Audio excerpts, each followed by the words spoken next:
Tema kita ini adalah melawan budaya duniawi yang bertentangan dengan Injil, mengatasi tekanan untuk kompromi dengan nilai-nilai sekuler.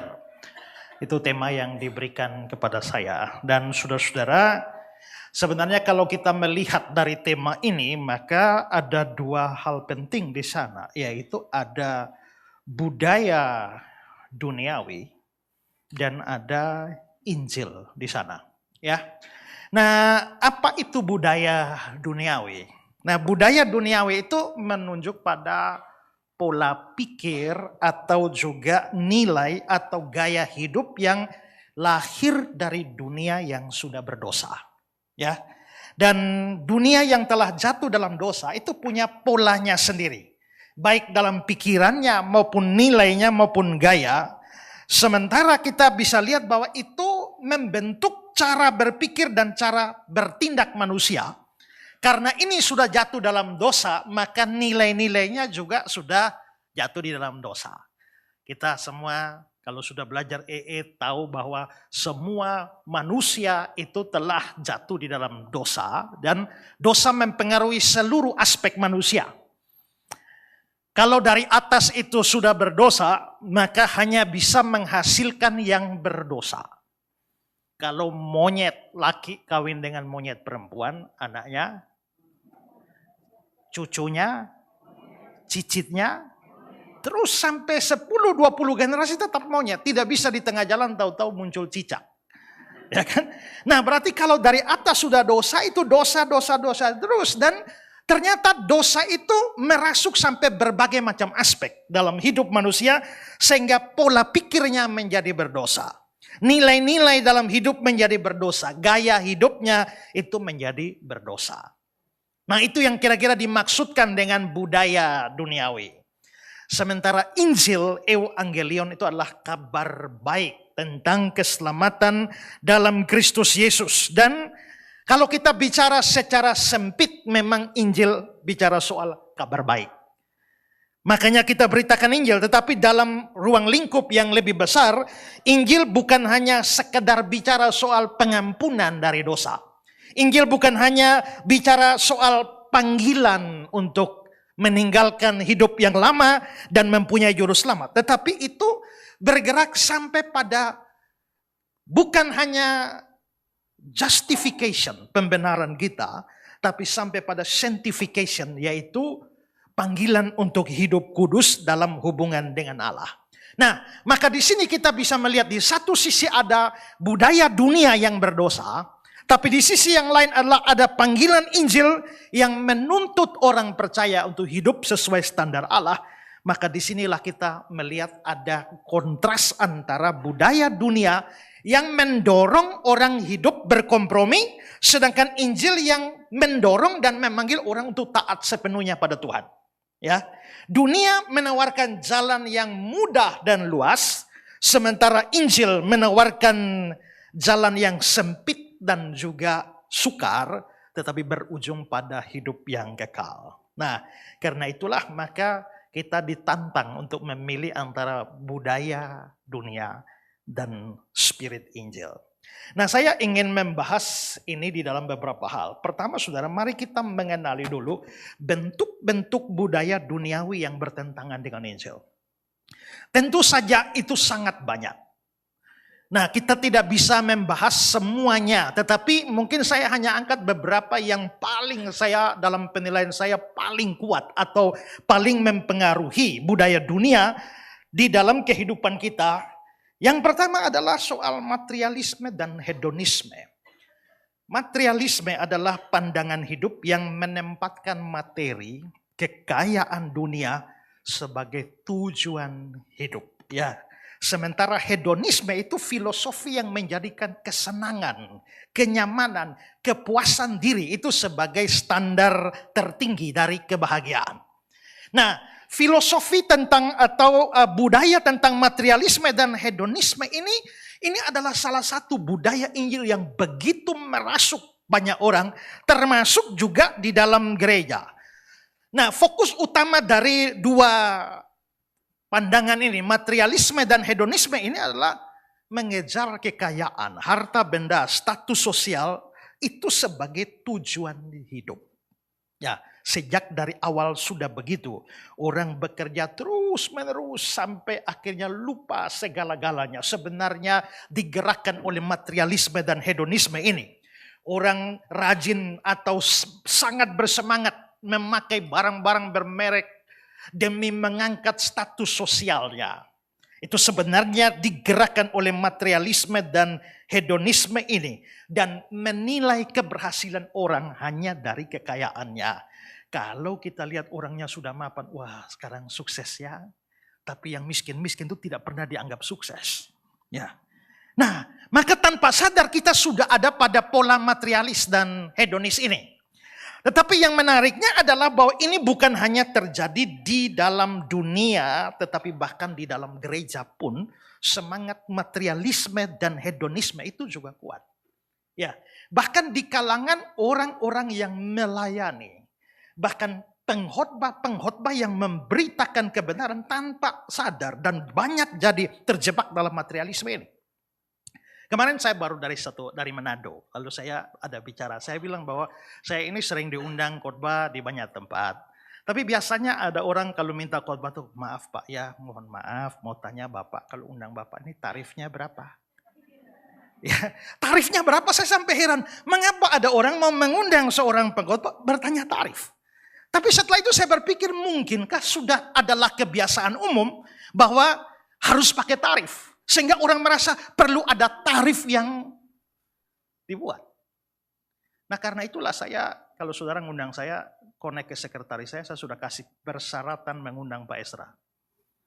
Nomor 4-nya tidak ada tarif dan tidak perlu bayar.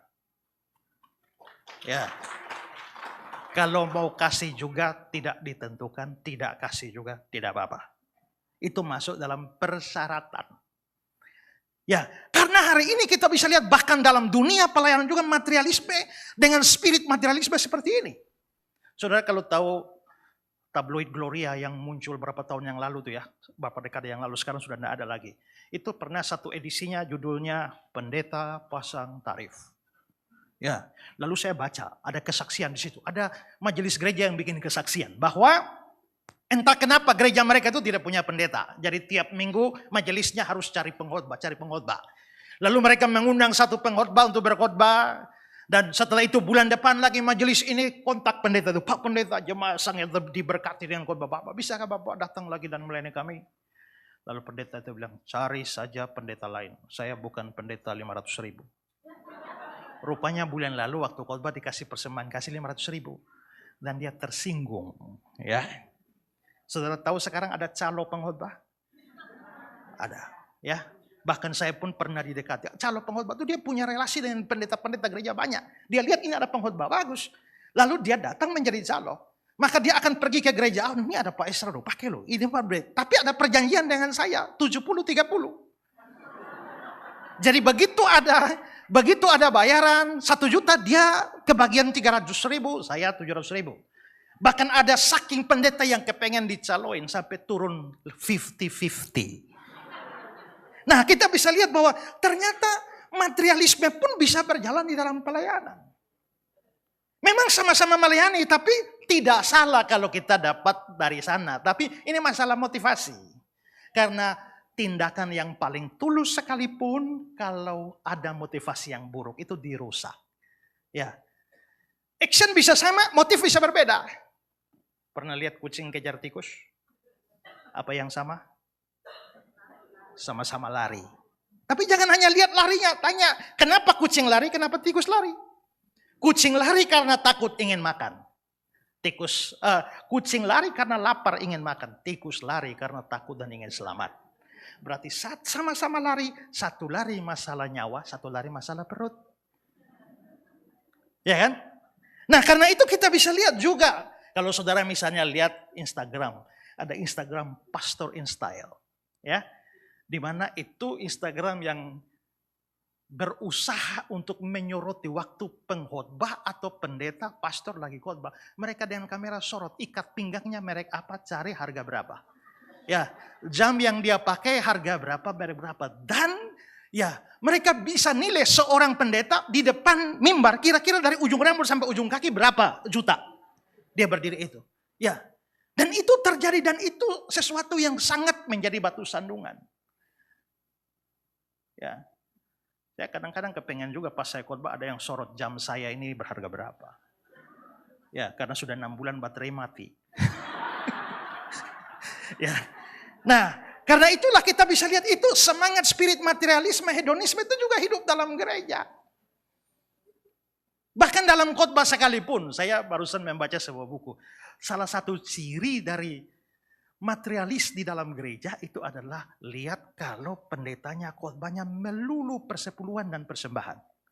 Dia khotbah boleh temanya macam-macam tapi ujung-ujungnya persembahan. Khotbah akhir zaman penerapannya persembahan. Ya, khotbah apa saja kesabaran penerapannya persembahan. Nah, tanpa sadar kita tentu saja tidak salah, tergantung pada motivasi, tapi kita bisa melihat bahwa spirit semacam itu ada. Ya. Dan ternyata itu menunjukkan bahwa spirit materialisme dan hedonisme ini juga masuk ke dalam gereja. Di dalam pelayanan, maka sebenarnya gereja pun berkompromi dengan filosofi dunia, budaya dunia ini. Ya. Sementara hedonisme mengejar kesenangan dan kepuasan, dan apakah itu masuk dalam gereja atau tidak? Kalau hanya mengejar kepuasan dan kenyamanan, berapa banyak gereja sekarang mengemas ibadah hanya untuk menyenangkan dan bikin nyaman orang? Ya, tanpa sadar itu masuk. Sehingga ibadah lebih kepada konser daripada konser hiburan, daripada betul-betul pujian dan penyembahan kepada Tuhan. Yang penting feel good. Rasa nyaman, rasa enak. Sehingga bahkan Injil pun tidak diberitakan.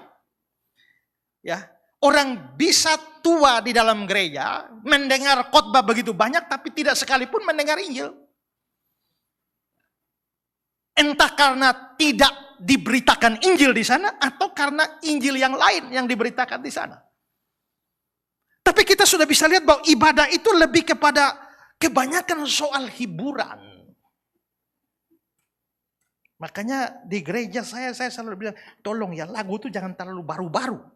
Kalau lagunya terlalu baru, banyak orang hanya nonton, tidak bisa nyanyi. Apalagi opa-opa, oma-oma. Ya, dia pikiran belum sampai kata berikut 2-3 kata sudah di depan. Ya, nah mending lagu-lagu yang tua, yang lama, tapi semua bisa ikut menyanyi. Karena itulah hakikat ibadah.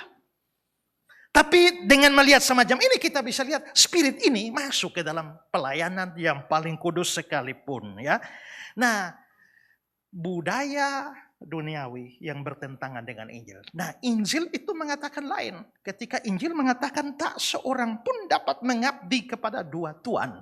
Kamu tidak dapat mengabdi kepada Allah dan kepada Mammon. Ya.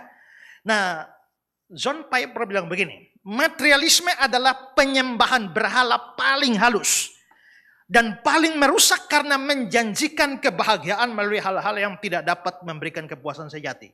Ini membuat jiwa lapar dalam kelimpahan.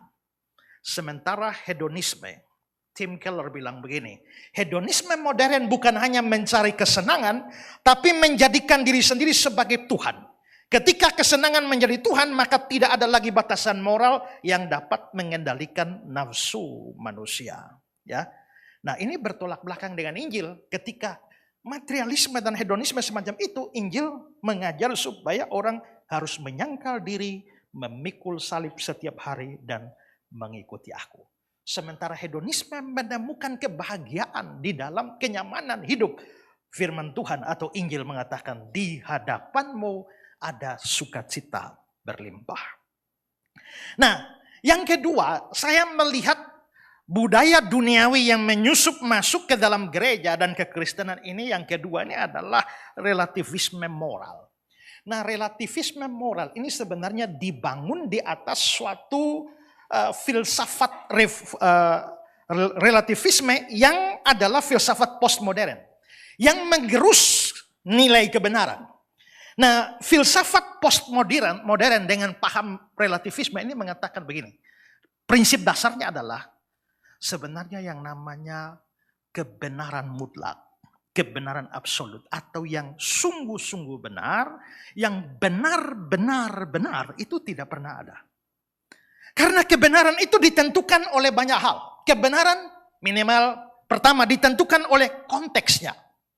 Sekarang saya tanya, kalau orang pakai baju kaos dengan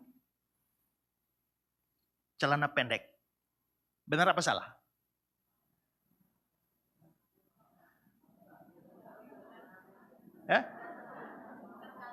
Tergantung kan?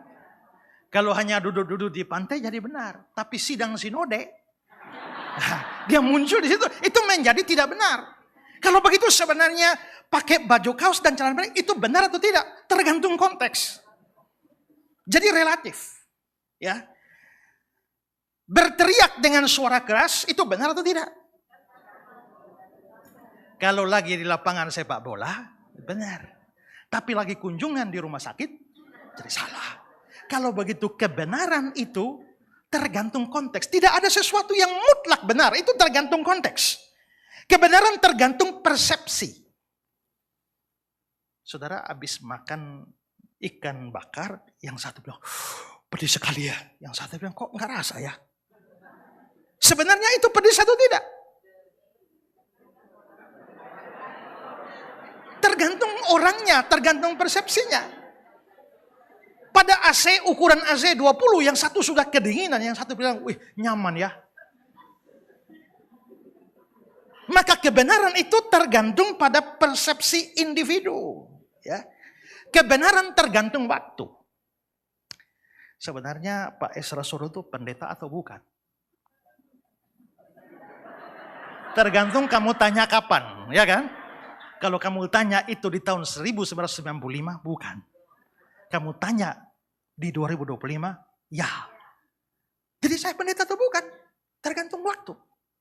Tergantung kapan. Ya. Kebenaran itu bergantung budaya. Saya waktu jadi mahasiswa teologi, pelayanan di mana wilayah Kediri sana, sama seorang kakak tingkat, dia bilang, Esra, ingat ya, kalau dikasih minum teh, jangan coba-coba minum sampai habis. Kenapa? Kamu akan dianggap rakus. Oh gitu ya. Jadi saya minum ya mesti setengah. Tapi kalau di tempat saya, kalau kamu tidak minum sampai selesai itu kurang ajar, tidak menghargai namanya ya. Nah kalau begitu minum teh sampai habis atau tidak sampai habis, benar apa tidak? Itu tergantung budayanya. Ya kan? Tergantung budayanya. Ada suatu tempat di Afrika, adalah kebudayaan tertinggi. Kalau ada tamu datang dan bertamu, penghormatannya adalah malam itu kamu harus membiarkan istrimu tidur dengan tamu. Kalau kamu tidak membiarkan istrimu tidur dengan tamu, itu kamu orang tidak tahu adat. Ya. Kalau di kita itu kurang ajar. Kalau ke sana justru itu wajar, tidak membiarkan istri tidur orang lain, itu kurang ajar, tidak tahu adat. Waktu saya kasih tahu begini, ada yang bilang, Pak, boleh tahu itu tempatnya di mana?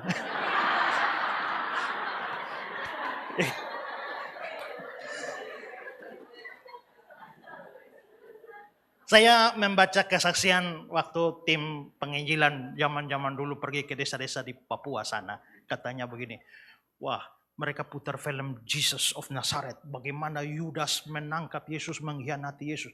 Begitu sampai pada adegan Yudas mengkhianati Yesus. Tiba-tiba orang-orang yang suku-suku terasing tiba-tiba bangun semua dan tepuk tangan buat Yudas. Tepuk tangan buat Yudas. Lalu para penginjil ini heran. Kenapa kok Yudas pengkhianat kok tepuk tangan? Lalu ditanya, dalam kebudayaan itu, kalau mampu menaklukkan musuh dengan cara halus, itu pahlawan. Bagi kita Yudas pengkhianat, bagi mereka pahlawan. Ya, maka kita bisa lihat ini budaya. Ya, kalau saya lihat bapak, saya bilang bapak nih bajingan, bapak bisa marah. Ya, tapi kalau bapak pergi ke Kupang dan bilang bapak nih bajingan, jangan marah.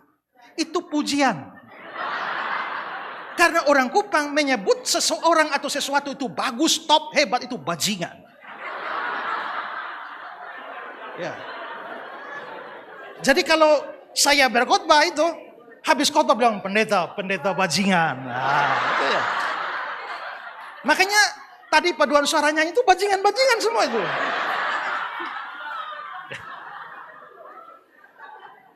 Jadi kita bisa lihat bahwa, nah ini, dan itu memang masuk akal. Masuk akal bahwa ternyata kita bisa lihat dari contoh-contoh ini, memang kebenaran itu parsial. Nah, celakanya penerapan dari relativisme ini masuk sampai pada relativisme teologis dan relativisme moral. Maka ketika sampai pada relativisme teologis, lalu Yesus satu-satunya jalan. Kan itu kan menurutmu. Itu kan menurut agamamu. Tapi menurut orang lain tidak. Jadi betul Yesus satu-satunya jalan keselamatan khusus orang Kristen. Tapi Yesus bukan satu-satunya jalan untuk orang agama lain. Dan ini mempengaruhi teologi Kristen. Itulah sebabnya banyak sekolah teologi, banyak pendeta, banyak dosen teologi justru mengajar semacam itu. Karena itu sebenarnya bahkan ada yang berkata bahwa sebenarnya yang merupakan satu-satunya jalan itu sebenarnya bukan Yesus, tapi Kristus. Nah, Kristus itu, Yesus hanya salah satu Kristus. Karena Kristus itu Mesias yang diurapi. Yesus itu salah satu yang diurapi. Maka penginjilan pada dasarnya bukan membawa dan memaksakan Kristus kita kepada orang lain. Tapi menolong agama lain menemukan Kristus-Kristus di dalam agama mereka.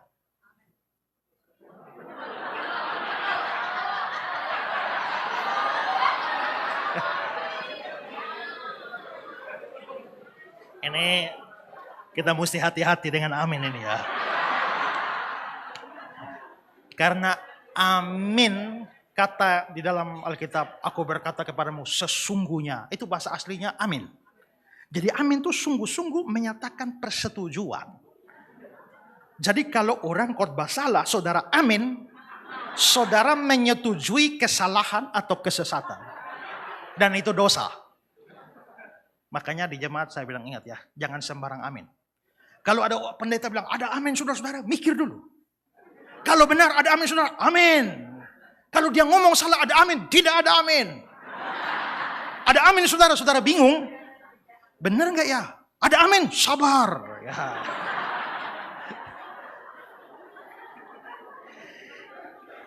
Nah, maka akhirnya jadi seperti itu.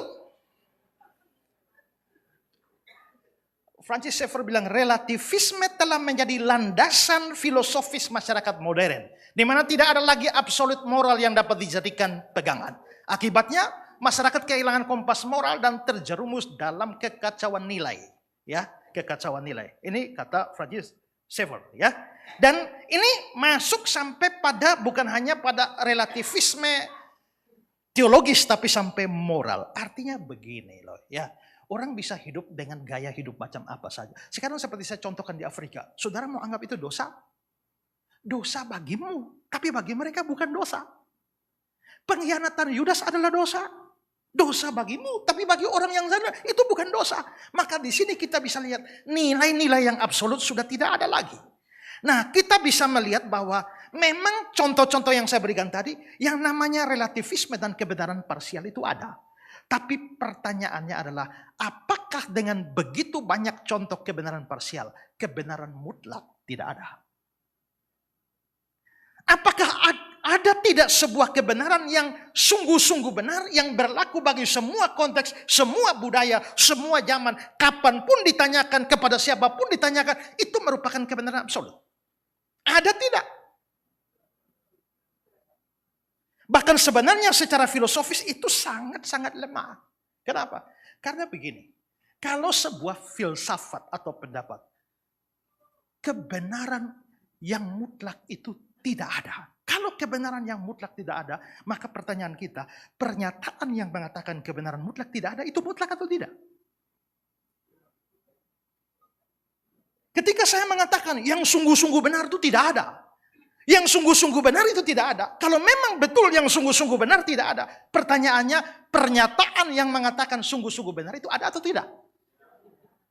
Dan ini kan menurut saya kalau orang pakai relativisme begini, dia nggak bisa hidup di dalam dunia modern sekarang. Sekarang saudara, kalau saudara saya jual minyak tanah, 1 botol 20.000. Saudara datang, beli 1 botol 20.000. Lalu saudara kasih uang 100.000. Saya mesti kembali saudara berapa? 80. Tapi saya kembalikan saudara 70. Lalu saudara marah. Loh, harusnya kan kembali 80 Pak, bukan 70. Kenapa bisa begitu? Karena 100.000 kurang 20.000, 80. Saya bilang, itu kan menurutmu. Menurutmu 100.000 kurang 20, 80. Tapi menurutku 100.000 kurang 20, 70. Jangan paksakan kebenaranmu padaku. Maka kacaulah dunia kan? Gak bisa. Walaupun kebenaran ada yang relatif, tapi yang namanya kebenaran mutlak itu harus ada. Bahwa kamu setuju atau tidak setuju, ditanyakan kapanpun 100.000 kurang 20.000, harus 80.000. Nah, karena itulah kita bisa lihat bahwa kebenaran itu walaupun ada yang relatif, tapi tidak boleh meniadakan kebenaran yang absolut. Nah, karena itulah ya dikatakan di dalam Alkitab ada kebenaran bahwa ya Yesus sendiri berkata, akulah kebenaran. Artinya kebenaran bukan hanya sekedar gagasan relatif, tetapi juga pribadi Kristus yang menjadi satu-satunya jalan keselamatan itu. Nah, ini jelas bertentangan. Spirit ini bertentangan dengan kebenaran Injil. Kalau kita bicara dalam Injil secara lebih luas. Karena standar kebenaran itu bukan waktu, bukan budaya, bukan tempat, bukan zaman.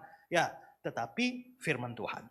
Segala tulisan di ilmu alam memang bermanfaat untuk mengajar, menyatakan kesalahan, dan seterusnya. Jadi, mau ngajar harus sumbernya segala tulisan yang dilakukan Allah. Mau nyatakan kesalahan dari segala yang dituliskan oleh Allah.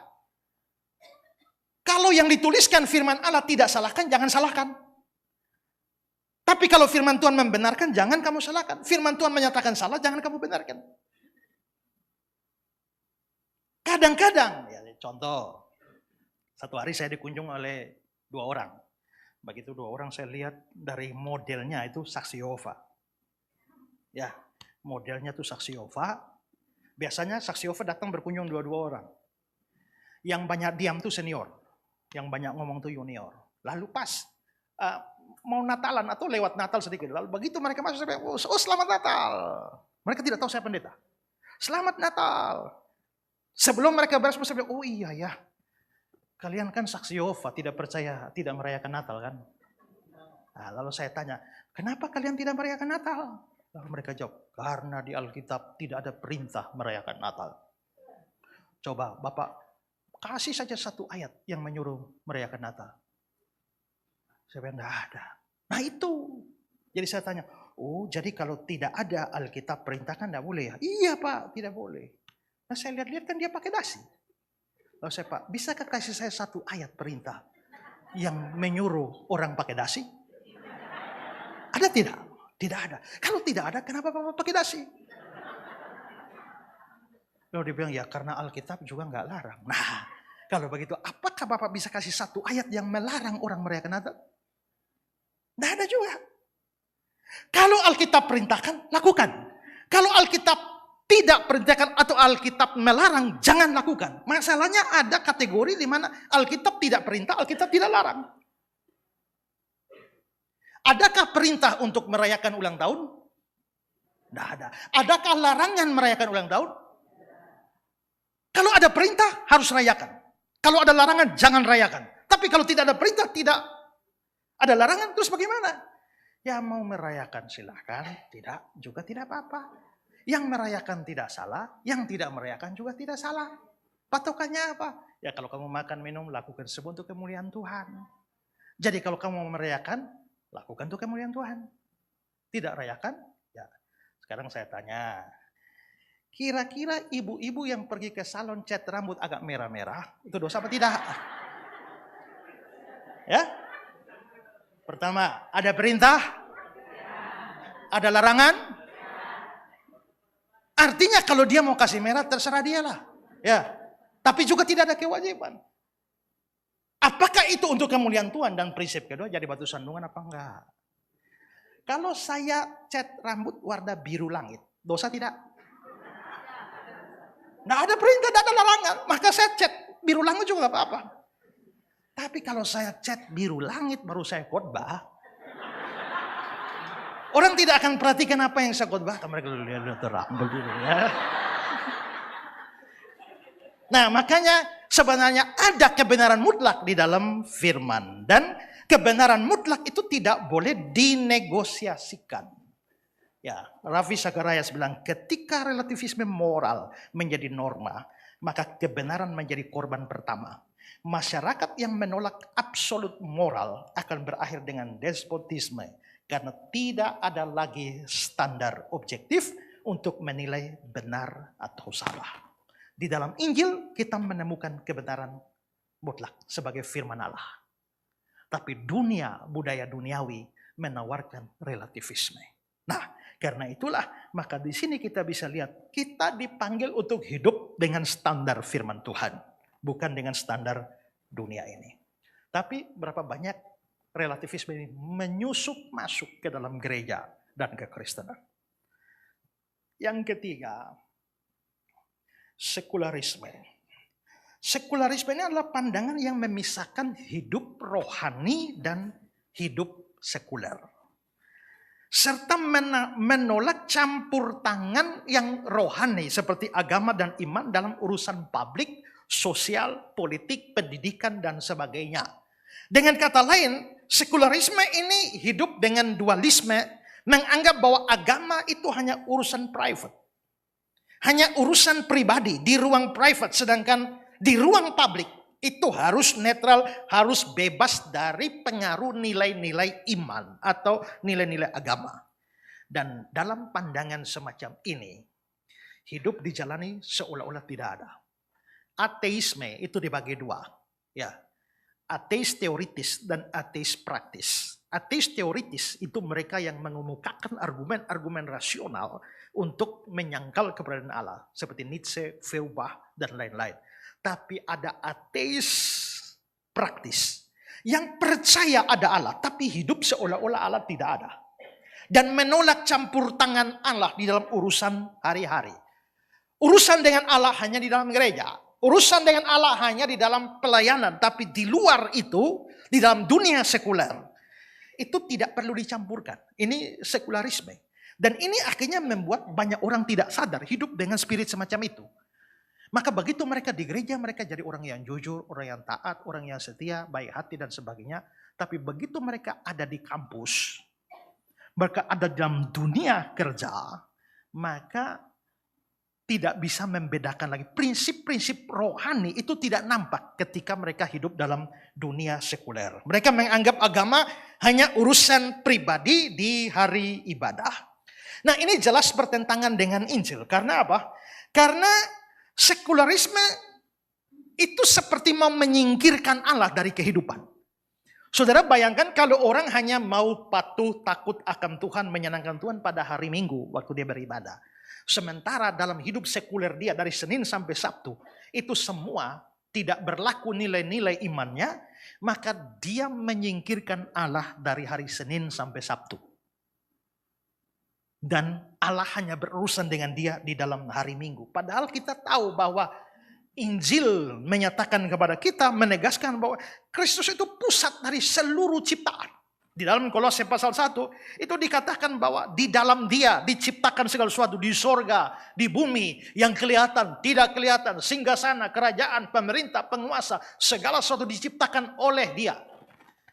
Dan ya, dia ada lebih dulu dari segala sesuatu. Dialah kepala tubuh, yaitu jemaat. Dia sulung yang pertama bangkit dari antara orang mati dan seterusnya. Berarti Kristus itu adalah pusat dari alam semesta dan sejarah. Sehingga sekularisme itu hanya memberikan bagian kecil bagi Allah dalam hidup orang. Hanya urusan rohani. Tapi begitu urusan sekuler, kelihatannya Tuhan tidak diizinkan ikut campur di sana. Karena itu Francis Xavier bilang, sekularisme telah menciptakan dikotomi palsu antara yang sakral dan yang sekuler. Padahal seluruh hidup berada di bawah kekuasaan Allah. Tidak ada area kehidupan yang netral. Tidak ada. Kalau itu tidak diserahkan kepada Tuhan, maka itu menjadi senjata kelaliman. Kalau bukan Tuhan yang berkuasa di situ, maka setan yang berkuasa. Tidak ada wilayah netral. Sehingga sekularisme pada dasarnya adalah upaya pemecatan Tuhan dari kehidupan setiap hari. Nancy Peirce bilang sekularisme modern tidak hanya mengabaikan Tuhan, tapi secara aktif menciptakan sistem pemikiran yang membuat Tuhan tidak relevan dalam kehidupan sehari-hari. Padahal Alkitab, Injil mengatakan, jika kamu makan, jika kamu minum, lakukan semua untuk kemuliaan Tuhan. Makan dan minum ini urusan jasmani, urusan sekuler itu. Tapi ternyata sampai makan dan minum, lakukan semuanya, itu pun untuk kemuliaan Tuhan. Maka berbisnis pun itu untuk kemuliaan Tuhan. Bangun usaha pun untuk kemuliaan Tuhan. Olahraga pun untuk kemuliaan Tuhan. Semua urusan kita, tanggung jawab orang Kristen itu adalah mempermuliakan Tuhan melalui semua aktivitas sekuler. Ya. Bahkan aktivitas rohani saja, kalau tidak dilakukan untuk kemuliaan Tuhan, itu malah jadi dosa. Apalagi yang sekuler itu juga. Dan mengabaikan Tuhan. Orang beribadah saja kan, kalau bukan untuk kemuliaan Tuhan kan jadi dosa. Ya, orang kasih persembahan itu mestinya baik, tapi begitu dia kasih persembahan bukan untuk kemuliaan Tuhan, itu jadi dosa. Orang berkhotbah sekalipun, tapi kalau berkhotbahnya bukan untuk kemuliaan Tuhan, itu malah jadi dosa. Dan itu banyak terjadi hari ini. Banyak orang berkhotbah juga bukan untuk kemuliaan Tuhan. Anthony de Mello itu bercerita bahwa ada satu pencuri di India masuk satu kampung, lalu dia merampok di sana, lalu dikejar. Begitu dia dikejar, satu kampung kejar dia. Dia lari, dia hampir tertangkap, tapi dia masuk hutan, lalu dia ingat bahwa orang-orang di sana itu sangat menghormati para pertapa. Maka akhirnya dia langsung lihat ada pohon besar, dia suruh di situ dan dia mulai bertapa di situ. Begitu dia bertapa, orang kampung kejar ini perampok, mereka lihat ada pertapa. Ada pertapa suci. Lalu mereka datang. Bagi mereka pertapa suci itu bisa kasih berkat buat mereka. Tapi ada imbalannya. Yaitu mereka harus memberikan kepada pertapa itu. Maka ada yang bawa capcay, kasih taruh di situ minta berkat. Dia kasih berkat. Ada yang bawa sate ayam dia kasih berkat. Semua bawa dia kasih berkat. Angkat tangan berkat-berkat saja. Dalam hati dia pikir. Kalau tahu begini untuk apa repot-repot merampok ya. Bukankah aku bisa hidup mewah dengan memanfaatkan iman orang-orang tolol ini? Dan terlalu banyak orang atas nama pelayanan pun hidup mewah atas dasar iman orang-orang tolol. Kemarin saya khotbah di gereja Surabaya. Dari Lukas pasal 8, perempuan-perempuan yang melayani itu ya. Nah ada Maria Magdalena, Yohana, istri Kusa. Mereka mendukung pekerjaan Yesus dan para rasul. Lalu saya bilang, salah satu poin khotbah saya, mereka melayani dengan uang. Kenapa? Pertama, karena mereka memang punya uang. Kedua, mereka menggunakan uang mereka untuk apa yang sejatinya disebut sebagai pekerjaan Tuhan. Apa yang Yesus kerjakan? Mundur beberapa ayat, Yesus dan murid-muridnya memberitakan Injil. Kalau begitu ini pemberitaan Injil sungguh-sungguh, mereka dukung uang mereka untuk pemberitaan Injil itu. Sementara banyak orang kasih duit mereka banyak, tapi bukan untuk pelayanan yang sejati. Uang miliar-miliar, tapi ternyata dibuang di situ, tapi nggak ada Injil sama sekali. Ketika Benny Hinn datang ke Kupang, KKR satu malam saja, saya dapat laporan itu habis bermiliar-miliar. Tapi saya hadir, tapi adakah khotbah itu? Ada Injil sedikit pun? Nggak ada. Ya. Malah khotbah yang aneh dan menyesatkan orang. Saudara-saudara, kalau di dalam tubuhmu ada Roh Kudus, pikirkan, masuk akal kalau tubuhmu ada Roh Kudus, bisa ada kanker bersama Roh Kudus di dalam? Kalau tubuhmu adalah bait Allah, bisakah itu sekaligus menjadi baitnya penyakit-penyakit? Karena itu kalau kamu betul-betul percaya ada Roh Kudus, tidak mungkin sakit. Ada amin?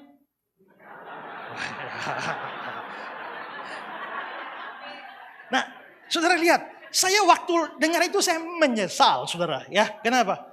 Ini duit habis bermiliar-miliar, tapi tidak ada Injil itu. Tapi banyak orang nyumbang, dipikir ini pekerjaan Tuhan. Makanya, ya saya nggak mau tahu, yang penting saya serahkan itu kan, kalau dia mau pakai secara sembarangan kan tanggung jawab dia. Ya memang sih, tapi kan kamu bodoh. Kan kamu harus tahu bahwa uangmu itu betul-betul berguna untuk pelayanan. Jadi jangan sembarang asal dukung saja. menyumbangkan uang saudara untuk sesuatu yang bahkan menyesatkan, itu sama dengan sumbang uang untuk memperlebar jalan ke neraka. Jadi orang kasih persembahan saja bisa saja tidak untuk kemuliaan Tuhan. Nah, di sini kita bisa lihat bahwa yang rohani saja kalau bukan untuk memuliakan Tuhan itu menjadi dosa. Apalagi yang sekuler. Harusnya adalah mau yang rohani, yang kerja sekuler pun semua itu untuk kemuliaan Tuhan. Itu pesan Injil, tapi sekularisme lain. Ya. Berikut. Toleransi yang salah. Nah, toleransi itu baik, tapi yang salah satu budaya duniawi yang merasuk banyak orang sekarang adalah toleransi yang salah. Nah, toleransi yang salah ini adalah sikap yang menyalahartikan toleransi sebagai keharusan untuk menerima dan membenarkan semua pandangan, keyakinan, perilaku, bahkan yang jelas-jelas bertentangan dengan firman Tuhan. Dalam pandangan ini, toleransi tidak lagi menghargai perbedaan tanpa harus menyetujui. Tapi penghargaan itu mewajibkan persetujuan. Jadi kalau saya dengan saudara 5 kali 5, saya bilang 25, saudara bilang 20. Toleransi yang benar itu adalah ya sudah, walaupun saya nggak setuju dengan kamu, tapi saya menghargai pendapatmu. Tapi toleransi yang salah akhirnya menerima juga, menghargai saudara, sekaligus menerima pendapatmu sebagai kebenaran, bahwa 5 kali 5, 20. Nah ini toleransi yang salah, akibatnya kebenaran dikorbankan. Kadang-kadang orang berpikir bahwa kalau orang berbeda pendapat harus dong cari titik tengah. Win-win solution. Tapi saya bilang begini. Kalau ada dua sikap ekstrim, ekstrim kiri, ekstrim kanan, maka kita bisa menemukan kebenaran pada titik temu. Tapi kalau yang satu sudah benar, yang satu sudah salah, begitu mau cari titik temu jadi salah. Ilustrasinya begini. Dua orang bertengkar, ini sama ini bertengkar. 1 tambah 1 berapa? Ini 2. 1 tambah 1 berapa? 4. 2, 4, 2, 4. Mereka bertengkar sepanjang hari. 2, 4, 2, 4. Lalu saya datang. Apa sih yang kamu pertengkarkan? Ini lu 1 tambah 1 berapa? Kamu berapa? 2. Kamu berapa? 4. Sudahlah, jangan mau menang sendiri. Kamu berapa? 2. Coba kamu naik 1. Kamu berapa? 4. Coba kamu turun 1. Ya, 4 kurang 1, 3. 2 tambah 1, 3. Jadi kita cari posisi tengah. 1 tambah 1, 3. Mulai sekarang jangan berkelahi lagi ya. Ya, saling menerima dong pendapat. Ya, akhirnya mereka berhenti berkelahi. Tapi yang dikorbankan adalah kebenaran. Maka jalan tengah itu tidak selamanya benar. Jalan tengah justru bisa salah. Kalau perbandingannya adalah yang ini sudah benar, yang ini salah. Cari jalan tengah jadi salah. Kecuali ini salah, cari jalan tengah bisa benar. Walaupun bisa salah juga. Ya. Nah, maka toleransi yang salah dan mau menerima seluruh kebenaran itu justru bisa mengorbankan kebenaran. Seperti kata Josh McDowell, toleransi sejati mengatakan saya menghormati Anda sebagai pribadi meskipun tidak setuju dengan keyakinan Anda. Toleransi palsu mengatakan semua keyakinan sama baik. Anda tidak boleh mengatakan keyakinan saya salah. Ya. Ini yang membangun semangat pluralisme agama. Bahwa kita harus menerima semua kebenaran agama sebagai sama-sama benar. Tapi itu tidak logis. Kenapa? Karena klaim-klaim agama bukan hanya berbeda. Kalau berbeda belum tentu bertentangan.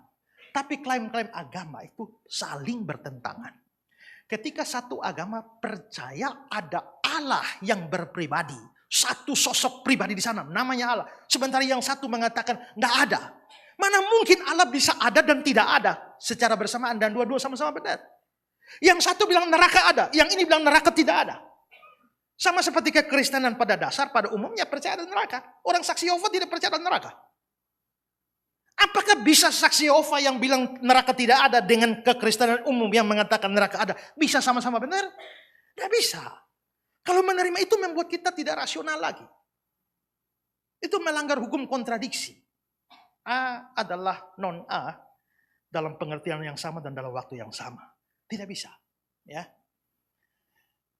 Donald Carson bilang, toleransi yang baru tidak lagi berarti saya tidak setuju dengan Anda, tapi saya akan membela hak Anda untuk berbicara. Melainkan semua posisi memiliki nilai sama, tidak ada yang boleh dikritik. Maka akhirnya kita menciptakan budaya yang anti kritik. Walaupun saya salah, kamu tidak boleh kritik saya. Karena harus menerima. Ya. Dan itu dilakukan untuk apa? Untuk menjaga perdamaian. Dan banyak upaya perdamaian duniawi mengorbankan kebenaran. Ya, itu seperti tadi ya. Pandangan eksklusif, Yesus satu-satunya jalan keselamatan. Pandangan pluralisme, semua agama bisa menyelamatkan. Lalu muncul ada yang mau cari titik tengah. Ini pandangan inklusif. Lalu pandangan inklusif ini lalu mengatakan dua hal. Pertama, Yesus benar satu-satunya jalan. Tapi bagi orang Kristen, bagi yang lain ini. Kedua, masing-masing agama punya Kristus sendiri. Tinggal kita bantu mereka temukan Kristus mereka. Nah, itu cari jalan tengah. Ini eksklusif, ini pluralis. Inklusif di tengah. Nah, maka akhirnya kebenaran tentang Yesus satu-satunya jalan itu dikorbankan. Ya, seperti almarhum, perkataan dari almarhum siapa namanya?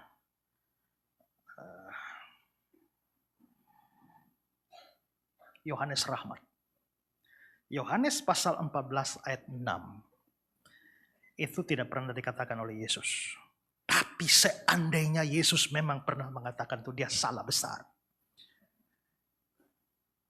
Buang saja ayat itu di bak sampah. Minimal itu mengurangi kegarangan Kristen. Ya, kebenaran harus tetap kebenaran, biarpun langit runtuh. Karena menurut Alkitab, perdamaian penting, tapi kebenaran lebih penting dari perdamaian. Dan tidak boleh menegakkan perdamaian dengan mengorbankan kebenaran. Efesus 4. Tetapi dengan teguh berpegang pada kebenaran di dalam kasih. Artinya kebenaran dan kasih bisa berjalan bersamaan. Lebih-lebih lagi jangan sampai membuang kebenaran demi kasih. Ya, demi damai. Karena itu hikmat dari dunia. Hikmat dari atas adalah pertama-tama murni. Itu artinya benar. Selanjutnya baru damai. Jadi murni harus ditekankan lebih daripada damai. Kalau kita murni lalu kita usaha damai, oke. Tapi kalau harus memilih salah satu antara murni dan damai, buanglah damai. Tetap murni. Makanya Yesus bilang, jangan kamu menyangka aku datang untuk bawa damai. Aku datang bawa pedang untuk memisahkan seorang dari ayahnya dan seterusnya. Ya, artinya kebenaran yang dibawa karena pengutusan murid-murid dari Matius pasal 10 konteksnya, itu menunjukkan bahwa kebenaran tidak dikompromikan. Maka kebenaran itu ketika tidak dikompromikan bisa mengorbankan perdamaian. Makanya seorang ayah menjadi musuh anaknya. Ya, seorang ibu dipisahkan dari anaknya, seorang anak dipisahkan dari ibu mertuanya. Kenapa? Karena yang satu percaya, yang satu tidak, yang satu percaya, satu tidak. Nah, karena kebenaran tidak bisa dikompromikan, maka kita bisa lihat bahwa pada akhirnya kebenaran itu harus membawa pemisahan. Kebenaran tetap kebenaran. Sekalipun langit runtuh, ya. Dan masih banyak yang lain. Ada individualisme, humanisme, konsumerisme, permisivisme dan sebagainya. Banyak budaya duniawi. Tapi dari yang saya berikan ini kita lihat ya, ternyata budaya duniawi ini banyak menyusup masuk di dalam kekristenan. Banyak orang Kristen kompromi di dalam gereja, di kalangan para pendeta, di kalangan para teolog sekalipun ternyata berkompromi dengan budaya dunia. Masih berapa menit lagi? Oh, masih panjang ya. Ya. Sekarang mari kita lihat, mengapa orang Kristen sering tergoda untuk kompromi dengan, dan bagaimana sih menghadapinya? Mengapa banyak orang kok tergoda dengan budaya-budaya dunia ini? Pertama, saudaranya, masalah tekanan sosial. Ya. Setiap manusia itu memiliki kebutuhan alami untuk diakui, diterima, dihargai oleh orang lain.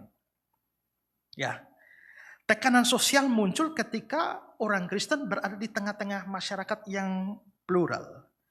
Ya, Lalu masyarakat sudah hidup dalam nilai-nilai dan budaya-budaya yang duniawi, yang memiliki standar berbeda dari Injil.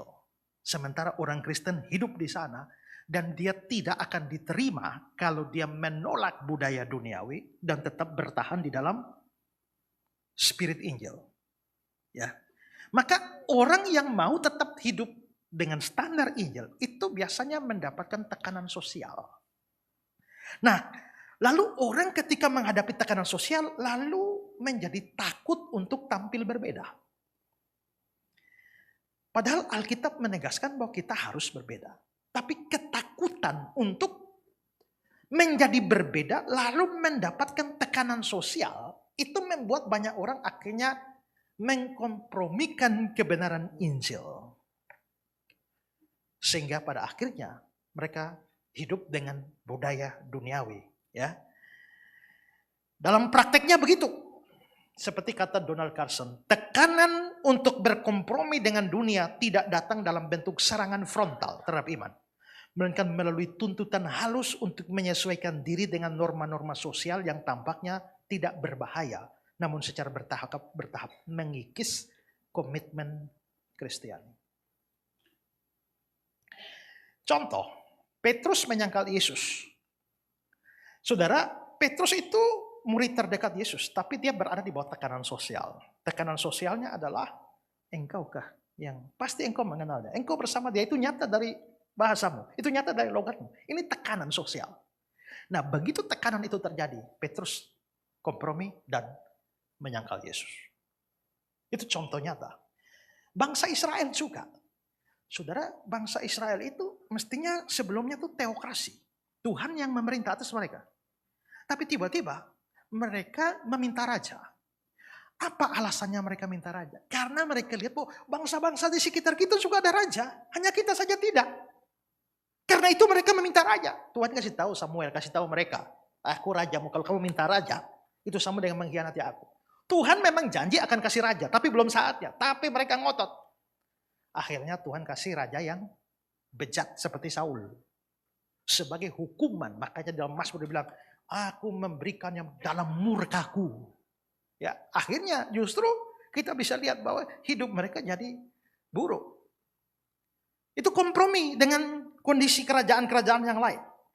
Bahkan dalam 2 Timotius 4 ayat 10 dikatakan Demas telah mencintai dunia ini. Walaupun tidak dijelaskan detail, besar kemungkinan Demas terpengaruh dengan daya tarik lingkungan sosial sekitar dia. Sehingga akhirnya dia meninggalkan Injil. Nah, tekanan sosial itu bisa terjadi dari teman, keluarga, rekan kerja, dan seterusnya. Saya ini waktu lahir hampir mati. Mama saya juga hampir mati, saya juga hampir mati. Jadi bapak saya berdoa, Tuhan kalau engkau selamatkan istri saya dan anak ini, kami janji kasih anak ini bagi Tuhan, jadi pendeta. Dan akhirnya selamat. Karena selamat, saya sudah dikasih tahu kamu akan jadi pendeta. Jadi dari kecil tuh saya sudah diindoktrinasi pasti harus jadi pendeta. Ya, dan itu membuat saya agak jengkel karena begitu sekolah yang lain bisa menentukan cita-cita mereka sesuka mereka. Saya nggak bisa. Yang lain mau jadi dokter, mau jadi ini, jadi ini. Padahal sebenarnya saya maunya jadi astronot. Tapi karena astronot saya pikir masih terlalu tinggi bawa orang sampai bulan. Ya enggak usah lah, turun dikit lah jadi pilot. Ya, belakangan saya kepengen jadi pengacara. Ya, karena saya suka berdebat. Jadi kayaknya jadi pengacara bagus. Tapi pertama mau astronot, lalu turun dikit jadi pilot. Tapi masalahnya sudah suruh jadi pendeta. Karena itu orang tua saya ini sudah suruh saya dari kecil itu baca Alkitab. Tiap hari hafal ayat.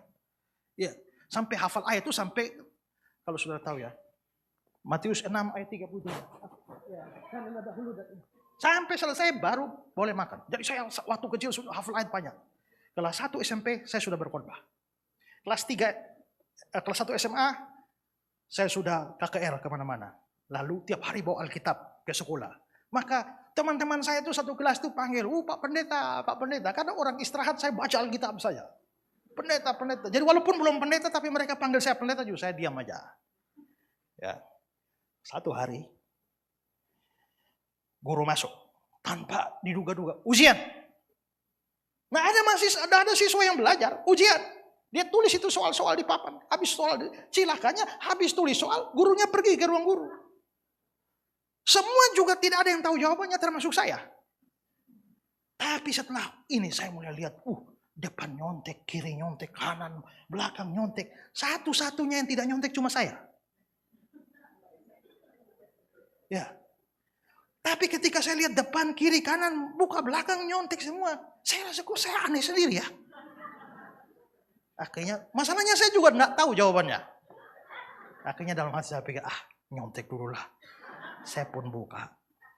Begitu saya buka, langsung dapat catat. Begitu saya catat, tiba-tiba satu tangan hantam pundak saya, kaget sendiri. Ternyata ada teman saya, dia pukul pundak saya dan dia, ternyata pendeta nyontek juga ya. Saudara, kenapa awalnya saya tidak mau nyontek, kenapa akhirnya jadi nyontek? Rasa aneh sendiri kan? Karena lingkungan saya semua begitu. Ada semacam tekanan sosial bagi seseorang yang mau hidup berbeda. Dan banyak orang tidak kuat terhadap tekanan ini. Sehingga akhirnya kompromi. Ya, tapi pesan Injil, janganlah kamu menjadi serupa dengan dunia ini. Solusi terhadap hal ini itu apa sebenarnya? Menghadapi tekanan, kita memang harus sadar identitas kita di dalam Kristus. Menurut saya itu, kita perlu sadar kita sudah dipilih, kita sudah ditebus, dan penerimaan dunia bukan lagi prioritas kita. Bagi seorang yang telah ditebus, penerimaan Tuhan itu jauh lebih penting daripada penerimaan dunia. Kecuali orang sadar bahwa penerimaan Tuhan, penerimaan surga itu sudah memuaskan bagi dia, maka dia tidak lagi mengharapkan penerimaan sosial. Tekanan sosial itu tidak lagi menjadi problem bagi dia. Ya. Nah, maka kesadaran ini penting. Di sini kita bisa melihat teladan dari teladan dari Nuh ya, bahwa Nuh itu seorang yang benar, tidak bercela di antara orang sezamannya. Padahal saudara, kebejatan zaman Nuh itu besar sekali. Ya, saudara bisa baca dalam Kejadian 6. Kedua, kebutuhan akan penerimaan. Ini tadi juga dia agak tadi lebih kepada tekanannya. Sekarang itu tadi tekanan itu eksternal ya. Tapi kebutuhan akan penerimaan ini internal ya. Ya. Timothy Keller bilang kebutuhan manusia akan penerimaan begitu kuat sehingga ketika tidak dipenuhi oleh hubungan dengan Allah, manusia akan mencari dalam bentuk-bentuk yang dapat mengganggu iman mereka.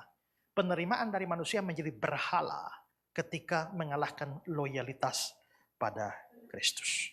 Sadarlah kalau kita betul-betul ada Tuhan, dunia pasti benci kita, ya. Dunia pasti benci kita. Seorang dalam acara tanya jawab, seorang tanya bilang, Pak, kenapa ya Pak? Saya dulu belum ikut Tuhan, belum rajin melayani, kok hidup saya aman-aman saja ya.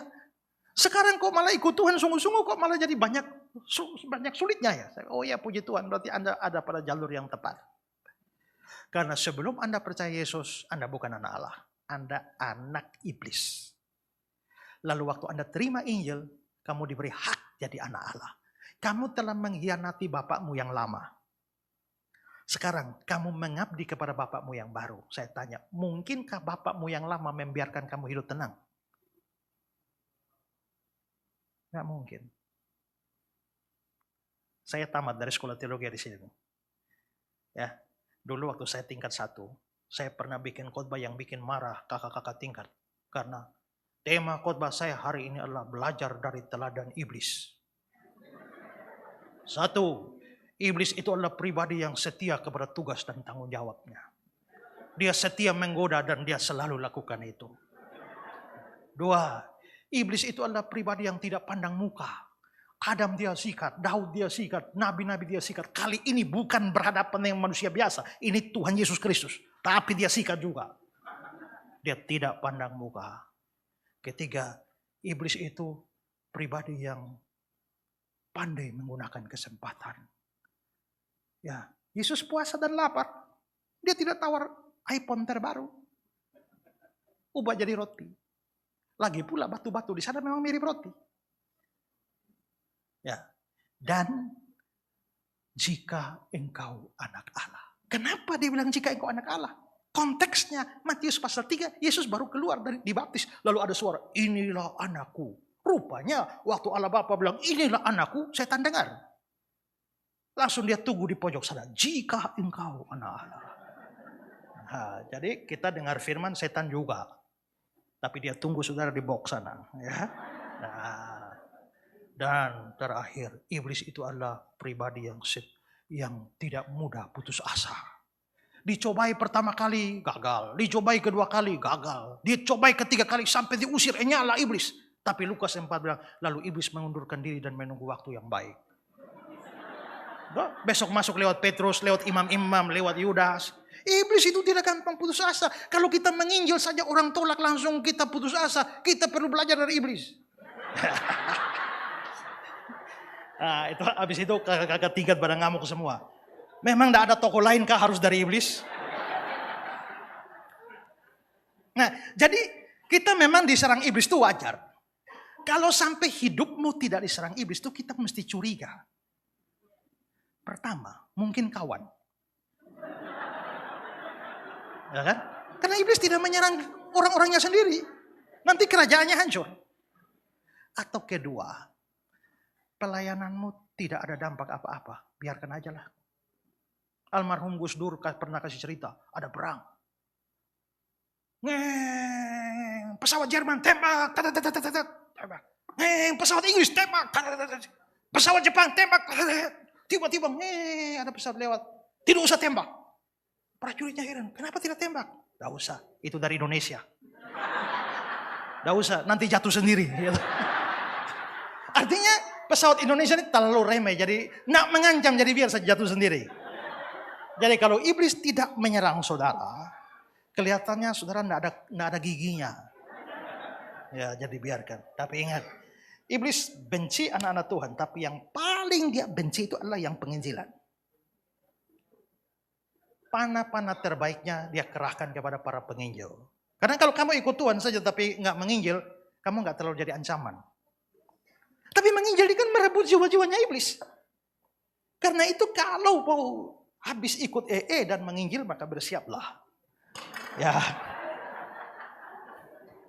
Nah, karena itulah kita memang dunia sudah benci kita dan karena itulah penerimaan kita harus dari Kristus, dari surga. Ya. Saul itu kehilangan kerajaannya ketika dia merasa kalau dia taat firman dia akan ditolak oleh rakyat. Aku takut kepada rakyat karena itu aku mengabulkan permintaan mereka. Begitu juga Paulus. Kenapa Paulus itu kompromi? Sampai ditegur oleh Petrus maksud saya. Kenapa Petrus ditegur oleh Paulus? Karena dia takut akan penerimaan. Kan orang Yahudi kan sangat fanatik, tidak boleh makan dengan orang non-Yahudi. Nah, karena itu begitu tidak ada orang Yahudi, Petrus mau ikut makan. Tapi begitu datang orang Yahudi, langsung dia pura-pura. Maka Paulus lihat, kamu tuh munafik. Kenapa Petrus sampai pada kemunafikan semacam itu dan kompromi di sana? Karena dia takut ditolak oleh sesama orang Yahudi. Ya, Pilatus, dia tahu Yesus tidak salah. Tapi ancaman massa itu membuat dia lebih memilih menyenangkan massa daripada kebenaran. Akhirnya apa yang benar yang dia tahu itu menjadi hilang. Nah, solusinya sekali lagi sadar penerimaan sejati itu dari Kristus, dari pihak surga. Ya, kita ini sudah diberikan karunia dari Tuhan, ya diterima. Seperti kata stot, penerimaan kita oleh Allah melalui Kristus dasar dari segala penerimaan yang kita butuhkan. Ketika kita memahami bahwa kita sudah sepenuhnya diterima oleh Allah, kita tidak lagi merasa perlu mengejar penerimaan dari dunia dengan cara mengorbankan integritas iman kita. Makanya Paulus bilang, sekiranya aku mau mencoba berkenan pada manusia, aku bukan hamba Kristus. Ya. Ketiga, ya saya cepat saja karena waktu mungkin akan tidak cukup. Pengaruh media. Pengaruh media ini sangat menentukan. Banyak terjadi anak-anak Tuhan itu hidup dalam kompromi dan bahkan mengorbankan prinsip-prinsip Injil. Media itu ternyata tidak hanya memberikan informasi, tapi juga membentuk nilai dan standar kita. Ketika seorang Kristen terlalu banyak menyerap konten media yang sifatnya berisi budaya dunia, tanpa filter rohani yang kuat, maka nilai-nilai Injil perlahan-lahan terkikis dan digantikan dengan nilai dunia. Neil Postman bilang media bukan hanya menyampaikan pesan, tapi juga membentuk cara kita berpikir tentang realitas. Ketika orang Kristen tidak kritis terhadap konten media, mereka tanpa sadar mengadopsi worldview yang mungkin bertentangan dengan iman mereka. Coba saudara ya, saya melihat sekarang ini saya baca satu postingan. Ya, dia mengatakan bahwa munculnya media itu meruntuhkan moralitas banyak manusia. Coba saudara, tampil telanjang di media bukan lagi hal yang tabu. Berapa banyak perempuan yang mempromosikan dirinya hanya pakai celana dalam saja, BH saja. Ya, segala macam. Dan itu kita ketemu terus. Kita tidak berencana melihat, tapi scroll-scroll kena. Makanya kemarin ada yang tanya, Pak, kalau saya kira-kira dosakah saya kalau saya scroll-scroll tanpa sengaja tiba-tiba lihat pakaian mini begitu dan saya terangsang. Dosa kah? Ya artinya itu jadi pergumulan itu. Apalagi itu apa? FB Pro. Di mana orang bisa dapat penghasilan. Dan masing-masing berusaha membuat konten yang menarik. Maka pada saat semacam itu prinsip-prinsip moral itu jadi dikorbankan. Ya, tidak termasuk pemudi-pemudi gereja. Alih-alih memberitakan Injil lewat media. Tapi goyang, seronok, segala macam masuk. Dan itu menjadi bagian kita hari-hari. Nah artinya ternyata pengaruh media ini itu membentuk budaya duniawi masuk dan mengikis ciri khas hidup di dalam Kristen. Alkitab berkata ya jangan sesat. Pergaulan yang buruk merusakkan kebiasaan yang baik. Dalam konteks sekarang pergaulan itu tidak hanya pergaulan fisik. Tapi pergaulan dengan media. Itu merusak kebiasaan yang baik. Di Taman Eden, Hawa dipengaruhi oleh komunikasi dengan ular. Walaupun kita tidak anggap itu sebagai media dalam pengertian modern. Tapi salahnya Hawa. Karena dia buka komunikasi dengan iblis. Seandainya iblis ngomong, dia cuma, mungkin gak jadi. Ya. Tapi dia buka komunikasi dan interaksi. Kenapa istri Lot waktu lari noleh ke belakang dan dihukum jadi tiang garam, itu pasti noleh ke belakang bukan hanya sekedar hanya ingin tahu kondisi. Karena rasanya aneh kalau orang hanya kepengen tahu kondisi lalu Tuhan hukum dengan jadi tiang garam.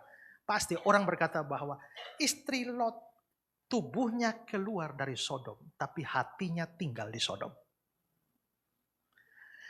Sangat mungkin bahwa kehidupan di Sodom itu telah mempengaruhi dia sehingga lama-lama kita bisa lihat bahwa pola pikir dan hidupnya itu mirip Sodom. Karena itu Mazmur bilang apa? Berbahagialah orang yang tidak berjalan menurut nasihat orang fasik, tidak berdiri jalan orang berdosa, tidak duduk dalam kumpulan pencemooh. Ada 3 kata kerja, berjalan, berdiri, duduk. Berjalan, berdiri, duduk. Ini menunjukkan tahap-tahap ketertarikan dalam sebuah komunitas. Saya ingat dulu, zaman dulu kalau saya pergi ke pasar, belum ada hiburan-hiburan lain. Biasa di pasar itu ada orang jual-jual obat. Tapi dia bawa-bawa ular, apa segala macam. Ya, dan aneh-aneh kayak main sulap. Jadi pada waktu saya sebenarnya mau belanja di pasar, tapi saya lihat ada rame-rame, saya ikut berdiri. Lihat. Ya, jadi sebenarnya dari tadi saya lagi berjalan. Ya, lalu saya berhenti. Ya, dari berdiri saya berhenti. Lalu akhirnya lama-lama saya duduk. Nah, artinya saya bisa melihat bahwa berjalan, lalu berdiri, lalu duduk. Itu step by step di mana orang akhirnya dipengaruhi dalam kehidupan. Nah, Di sini solusinya bagaimana? Kita tidak bisa menghindari media, ya.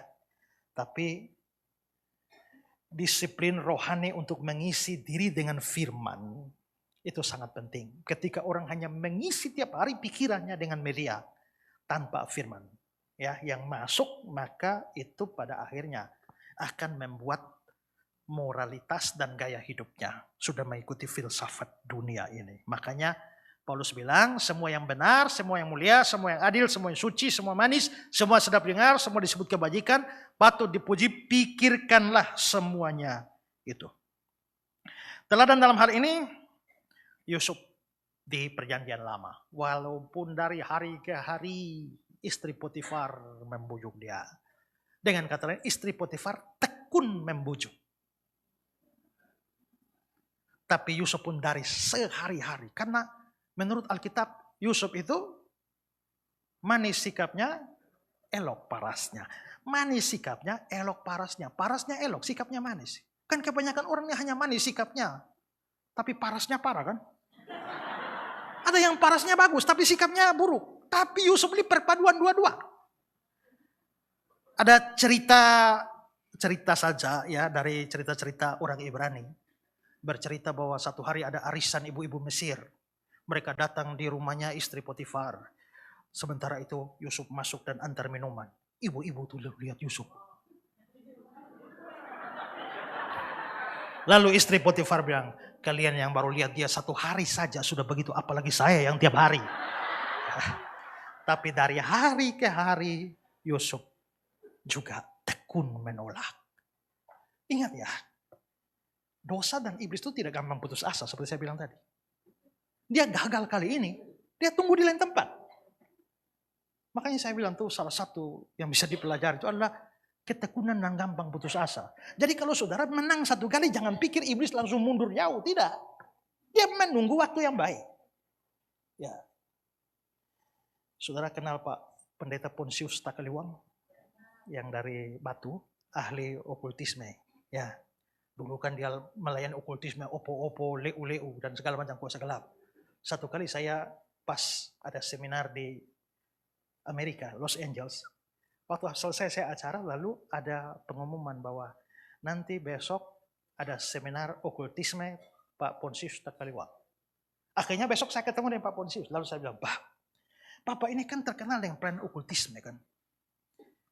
Setan-setan dan lain segala macam. Kok saya rasa mungkin sekarang ini plan tidak relevan ya. Sekarang ini bahkan mungkin di Indonesia tuh mungkin masih ada, tapi tidak sebanyak tahun 80-an, 70, 80, 90 tuh. Ya. Itu memang banyak orang turun dari Ambon sana, dia harus bawa pegangan dong.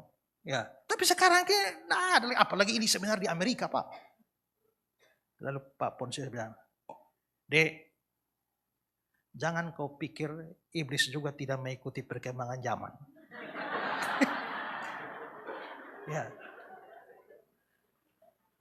Iblis itu juga ingatlah bahwa kita hidup sekarang, kita baru hidup pada rentang waktu begini, tapi iblis yang sekarang itu juga iblis yang dari Taman Eden itu. Maka dia telah makan asam, garam, pengalaman segala macam. Dia tahu hadapi orang miskin bagaimana, orang kaya bagaimana. Dia tahu menghadapi laki bagaimana, perempuan bagaimana. Ya, dia tahu bagaimana menghadapi orang ya yang terkenal bagaimana, orang yang tidak terkenal bagaimana. Dia tahu bagaimana menghadapi orang dulu dan orang sekarang. Jadi setan itu mungkin sekarang tidak bekerja lagi dengan kuasa-kuasa gelap. Tapi dia bekerja pertama lewat media. Dan yang kedua lewat ajaran-ajaran sesat. Saya, oh iya juga ya. Ya. Dan dia pandai menyamar kan. Dia bisa menyamar sebagai malaikat terang. Karena itu ajaran sesat itu jangan dipikir sangat frontal dengan ajaran yang benar. Tidak. Setan tidak sebodoh itu. Kalau saudara uang 100.000 warna merah, saudara bikin uang palsu. Warna apa? Kalau saudara bikin uang palsu 100.000 warna coklat, warna hitam, hanya orang bodoh yang percaya. Tapi makin hebat pemalsuannya, makin mirip. Ukuran sama, font sama, warna sama, ketebalan sama. Itu baru menipu. Jadi kalau saudara pikir ada ajaran sesat, kita harus bersinar. Enggak. Dia harus minimal 99% kebenaran, 1% racun.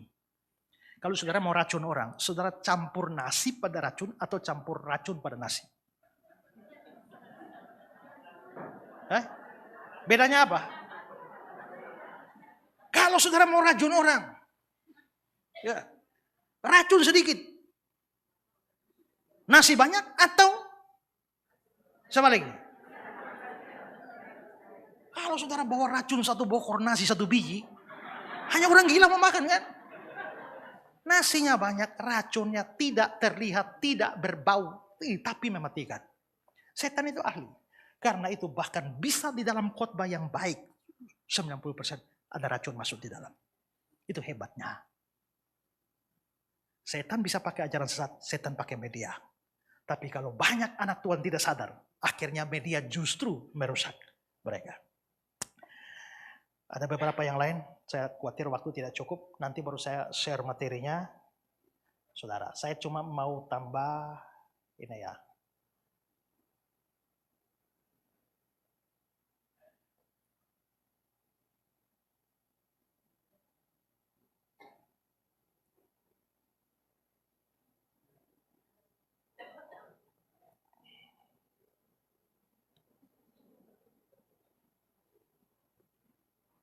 Kok macet ya?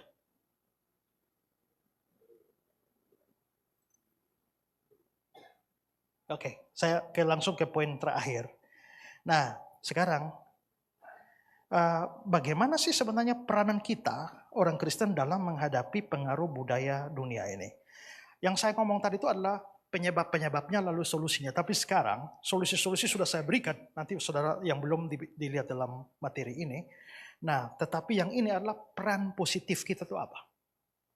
Nah, ini memang sederhana, tapi berusaha menjadi teladan dalam hidup. Alkitab mengajarkan itu. Makanya kepada Timotius dibilang bahwa jangan orang anggap dirimu rendah, jadilah teladan. Dan teladan ini dari kata Yunani typos, ya, tipe, pola, cap, cetakan. Artinya adalah hidup orang Kristen itu menjadi model yang nyata supaya bisa menjadi tipe, menjadi pola bagi orang lain.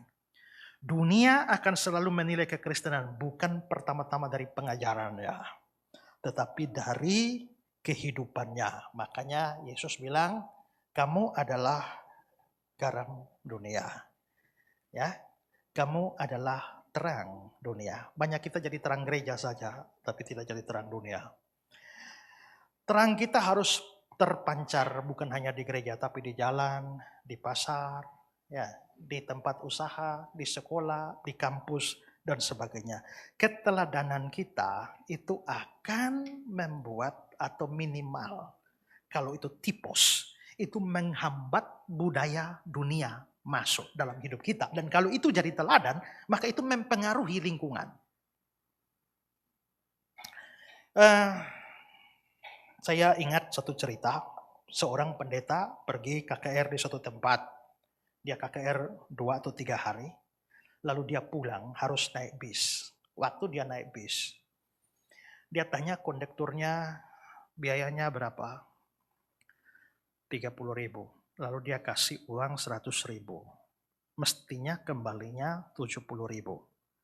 Tapi ternyata dia hitung kembaliannya itu 75.000. Berarti dari kondektur kelebihan 5.000. Lalu akhirnya dia pikir dia mau kembalikan.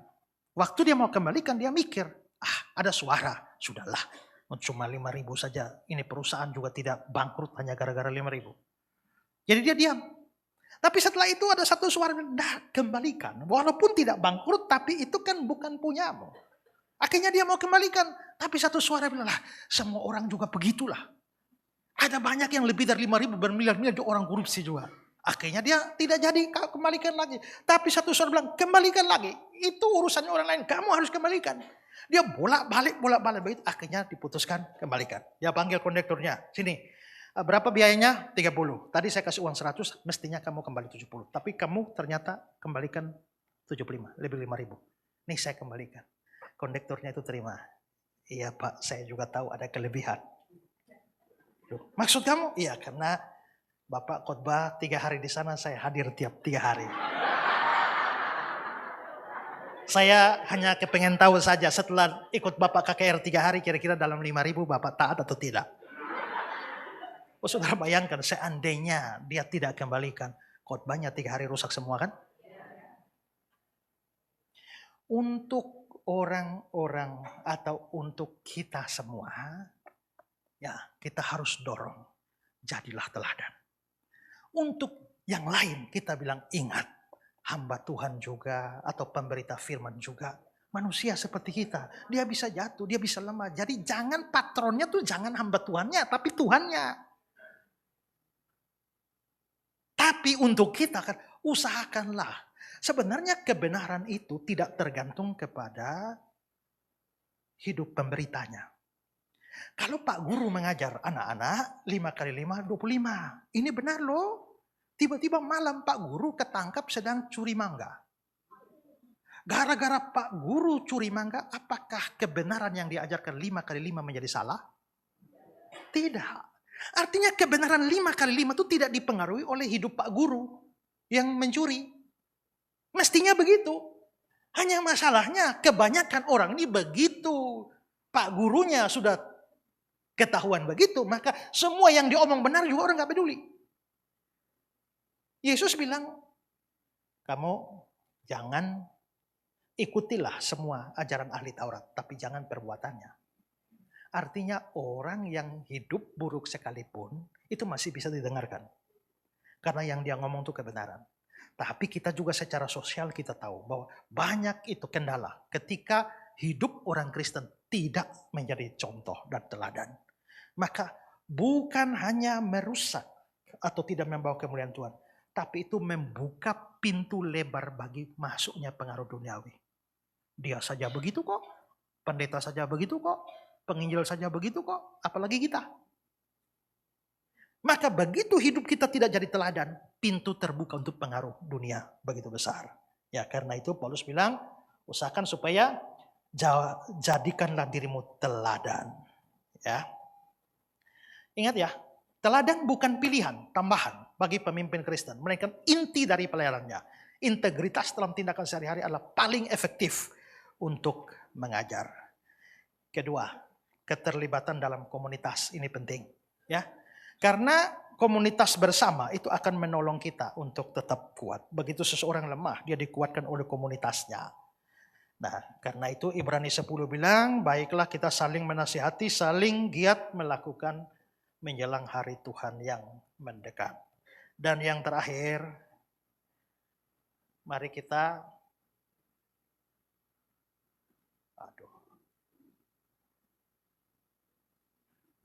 gunakan media secara positif. Ini salah satu hal yang penting. Karena media begitu mempengaruhi nilai. Nah, nilai-nilai dunia masuk kepada banyak orang Kristen. Tapi bayangkan kalau banyak orang Kristen menggunakan media secara positif. Ini kita memasukkan nilai Kristen. Serangan balik. Ketika dunia memasukkan filsafat dunia masuk kepada banyak orang lewat media. Banyak orang Kristen harus memasukkan nilai Injil dan pesan Injil lewat media. Maka disinilah orang Kristen harus bijak. Kalau kita anti media, kita kalah. Tapi pakai media. Karena saya selalu berkata sebenarnya media itu adalah pertempuran antara terang dan gelap. Every day. Dan salah satu penyebab kekristenan mundur itu adalah banyak anak Tuhan diam. Banyak pakai media, tapi tidak pernah pakai untuk pemberitaan Injil. Ya. Sementara ajaran sesat menyebar begitu luas di dalam media. Tapi yang jago-jago teologi, pintar-pintar duduk di sekolah teologi tidak masuk. Maka penyesatan bergerak lebih cepat. Kita diberkati dengan media ini untuk memberitakan Injil kemana-mana. Sekarang entahlah masih relevan tidak kita mengirim misionaris-misionaris ke berbagai macam negara. Tapi yang penting adalah sekarang pesan Injil bisa mencapai ujung-ujung dunia hanya lewat media. Nah karena itu maka sedapat mungkin semua bergerak di dalam media. Ya, mau YouTube, TikTok, Instagram, apapun semua harus dikerahkan. Ya, bayangkan kalau semua kita satu hari harus ada pesan penginjilan masuk. Kan saudara punya teman mungkin 5.000, ya tapi waktu saudara posting cuma 400 lihat, 500. Tapi kalau kita banyak rame-rame, wah itu punya pengaruh dan dampak yang Luar biasa itu. Ya. Makanya orang Kristen tuh kalau pakai media tuh yang berguna. Saya pernah lihat status orang dulu. Ya, aduh, mau beol. Mau buang air besar saja status loh. Nah, jadi mestinya pulang ini semua harus ya bikin akun TikTok, akun Instagram, apa segala. Sebab kalau saudara tidak bisa khotbah, kan banyak khotbah yang baik-baik. Banyak pesan-pesan Injil yang ini. Potong-potong, karena orang tidak suka dengar yang panjang-panjang. Pendek-pendek saja, ya 2 menit, 3 menit. Kalau semua rame buat begitu. Kenapa budaya Injil tidak bisa mempengaruhi ketimbang budaya dunia? Ini perang. Dan itu bagian dari pemanfaatan waktu. Seperti yang di Efesus pasal 5 itu bilang bahwa orang bijaksana itu perhatikan seksama bagaimana kamu hidup, pergunakanlah waktu yang ada. Kata waktu di situ itu bahasa Yunaninya kairos. Ada 2 kata, kronos dan kairos. Tapi di situ kairos. Kairos itu lebih pada kesempatan ketimbang kronologi waktu. Pergunakanlah waktu. Kata Yunaninya exagorazo. Exagorazo itu diterjemahkan redeeming the time. Tebuslah waktu. Kenapa digunakan istilah tebus? Biasanya kalau kita masuk barang di Pegadaian, tebus balik. Harus ada bayaran. Maksudnya begini. Contohnya begini ya. Ibu ini bertobat tahun 2025. Padahal sudah 50 tahun. Berarti ada 50 tahun waktu yang terbuang percuma untuk dunia kan. Sekarang ibu sudah percaya Yesus kan 2025. Kalau mati Tuhan tetapkan 2030, berarti sisa 5 tahun kan? Nah, kalau begitu bagaimana dalam 5 tahun ini, kejar ini waktu, ini isi sekalian bayar yang kemarin 50 tahun lewat. Itu namanya redeeming the time. Saya dengar khotbah pendeta Stephen Tong. Kenapa banyak orang mati dan selesai? Tapi kenapa orang hari ini masih ingat Plato, Socrates, dan macam-macam? Karena orang-orang itu pakai pikirannya untuk menulis bagi generasi zaman-zaman berikut. Maka mereka boleh mati, tapi nama mereka, pemikiran mereka tidak mati. Saya hitung-hitung, waktu saya kapan, umur saya berapa, kira-kira mati berapa, apa yang saya wariskan pada dunia ini. Itulah sebabnya saya bikin YouTube everyday, tulis. Ya, saya bahkan bikin buku mungkin sekitar 300 buku, 300 judul buku sudah ada. Dan saya berharap bisa ya 750. Sekarang video saya sendiri sudah, konten saya itu kira-kira hampir 8.000 video. Ya, saya pikir mungkin bisa bikin 25.000. Nah, semua dibuat untuk warisan bagi zaman yang akan datang. Supaya Ezra Sorot tidak ada lagi di dunia, tapi pemikiran-pemikirannya, prinsip-prinsipnya tetap jadi berkat bagi dunia. Mari semua sepakat pakai media ini untuk lawan budaya dunia. Sebarkan budaya Injil melalui media. Beritakan Injil lewat media. Dan saya banyak kesaksian. Banyak orang yang Pak, terima kasih Pak. Saya akhirnya terima Yesus. Dengar khotbah Bapak di YouTube. Pak, terima kasih untuk pertama kalinya. Walaupun saya orang Kristen lama. Untuk pertama kalinya saya terima Yesus. Saya mendapatkan kesaksian banyak. Kalau begitu, Tuhan sudah kasih media. Mari pakai untuk kemuliaan Tuhan. Tuhan memberkati kita. Amin.